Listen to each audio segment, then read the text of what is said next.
Previously, we learned about the DOM and SAX APIs with Python.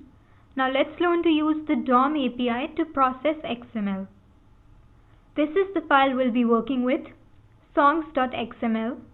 This has information about 3 songs of the pop genre. Let's move to the documents directory.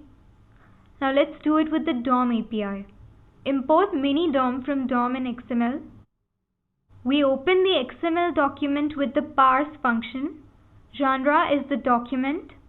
If this element has the catalog attribute, get its value, which is pop.